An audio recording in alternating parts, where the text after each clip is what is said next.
తెలంగాణ ప్రభుత్వం జూన్ నుంచి చేయూత పెన్షన్ పథకం 2026 ద్వారా 2,00,000 కొత్త పెన్షన్లు పంపిణీకి చేయనుంది. వృద్ధులు, వితంతువులు, ఒంటరి మహిళలు, వికలాంగులు, బీడీ కార్మికులు, చేనేత కార్మికులతో పాటు కొన్ని వ్యాధులు బాధితులకు ఈ పెన్షన్లు అందనున్నాయి. అర్హత గల పేద కుటుంబాలకు 10 లక్షల వరకు ఉచిత వైద్య సేవలు కూడా లభిస్తాయి. ఈ వీడియోని ఎక్కడ స్కిప్ చేయకుండా పూర్తి వరకు చూడండి. లేకపోతే మీకు పూర్తి సమాచారం అందదు. ఎవరైనా కొత్తగా ఈ వీడియో గాని చూస్తున్నట్లయితే మా ఛానల్‌ని సబ్స్క్రైబ్ చేయడం మాత్రం మర్చిపోకండి. ఇక వివరాల్లోకెళ్తే మన తెలంగాణ రాష్ట్రంలో జూన్ 2న తెలంగాణ అవతరణ దినోత్సవం సందర్భంగా చేయూత పెన్షన్ పథకం 2026 కింద 2,00,000 కొత్త పెన్షన్లు పంపిణీకి సిద్ధం చేసింది. రాష్ట్రంలో ఇప్పటికే 42,00,000 మంది పెన్షనర్లు ఉన్నారు. గత 3 ఏళ్లుగా కొత్త పెన్షన్లు మంజూరు చేయబడలేదు. కేవలం మరణించిన వారి స్థానంలో వారి భార్యలకు మాత్రమే పెన్షన్లు ఇచ్చేవారు. మార్చిలో ప్రవేశపెట్టిన రాష్ట్ర బడ్జెట్‌లో ఈ 2,00,000 కొత్త పెన్షన్లు మంజూరు చేశారు. ఈ చేయూత పెన్షన్ పథకం ద్వారా వృద్ధులు, వితంతువులు, ఒంటరి మహిళలు, బీడీ కార్మికులు, చేనేత కార్మికులు, ఎయిడ్స్, ఫైలేరియా, డయాలసిస్ బాధితులకు నెలవారీ పెన్షన్లు అందుతూ ఉంటాయి.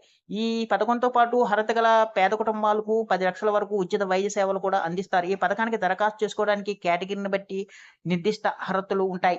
వృద్ధాప్య పెన్షన్ కోసం దరఖాస్తు చేసేవారి కనీసం వయసు 57 ఏళ్లు పైబడి ఉండాలి. ఇంతంతో పెన్షన్ పొందాలంటే భర్త మరణ ధృవీకరణ పత్రం తప్పనిసరి. ఒంటరి మహిళలు 18 ఏళ్ల నుండి కుటుంబం నుంచి ఎలాంటి మద్దతు లేని వారే ఉండాలి. వికలాంగులు కనీసం 40% లేదా అంతకంటే ఎక్కువ వైకల్యం ఉన్నట్లు ప్రభుత్వం వైద్య అధికారులు సర్టిఫికెట్ సమర్పించాలి. దరఖాస్తుల కోసం అర్హులైన వారు కొన్ని ముఖ్యమైన పత్రాలను సమర్పించవలసి ఉంటుంది. వీటిలో Aadhaar card, ration card, voter ID, నివాస ధృవీకరణ పత్రం, bank passbook, passport size photo, mobile number, ఆదాయం ధృవీకరణ పత్రం, డిసేబిలిటీ సర్టిఫికేట్, డెత్ సర్టిఫికేట్, వైద్య ధృవ పత్రాలు వ్యాధిగ్రస్తుల విషయంలో ఉన్నాయి. చేయూత పెన్షన్‌ను ఆఫ్‌లైన్ విధానంలో దరఖాస్తు చేసుకోవాలి. ముందుగా సంబంధిత కార్యాలయం నుంచి చేయూత అప్లికేషన్ ఫారంను తీసుకోవాలి. అందులో వివరాలు అన్నింటిని ఎటువంటి తప్పులు లేకుండా నింపి అవసరమైన పత్రాలను జత చేయాలి. దరఖాస్తు చేసుకున్న వివరాలను అధికారులు తనిఖీ చేసి పెన్షన్‌ను ఆమోదిస్తారు.